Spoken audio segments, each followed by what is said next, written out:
আসসালামু আলাইকুম রহমতুল্লাহ।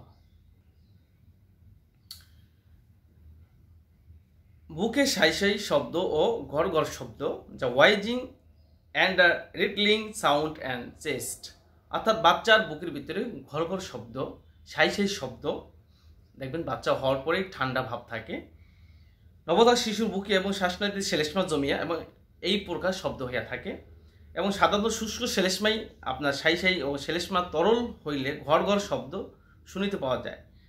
শ্লেষ্মা তরল হইলে কখনো কখনো উহা উঠিয়াও থাকে সাই সাই শব্দ, অর্থাৎ দেখবেন যে গলার ভিতরে সাই সাই, হ্যাঁ, এমন যে শব্দ হয়।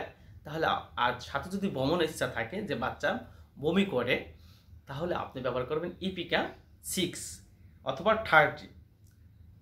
এবং যদি বুকের ভিতরে ঘর ঘর শব্দ হয় এবং ঘুরুত ঘুরুত শব্দ হয়, দেখবেন যে বাচ্চারা যখন কাশতে শুরু করে ঠান্ডা লেগে গেলে যে অবস্থা হয়, যদি এই অবস্থা হয় তাহলে এন্টিমটার 30 অথবা 6x ব্যবহার করবেন।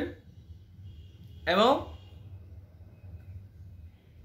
মাক্সল 6 ব্যবহার করবেন। মাক্সলটা সবার পরে ব্যবহার করতে হবে। মাক্সলটা ব্যবহার করতে হলে আপনাকে সতর্ক থাকতে হবে। তার আগে এই দুটো মেডিসিন ব্যবহার করবেন, ইপিকা এবং এন্টিমটার।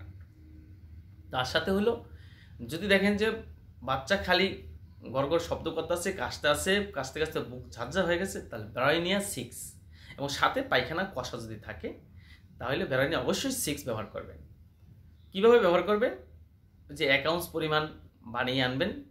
বানিয়ে আনার পরে 2 ঘন্টা পরে আপনি খাওয়াতে দেবেন। যখন কমে যাবে, ওষুধ থাকলে ওষুধটা বন্ধ করে দেবেন। এটি হলো আপনার বুকে সাই সাই শব্দ এবং ঘর ঘর শব্দ হওয়ার বিশেষ মেডিসিন।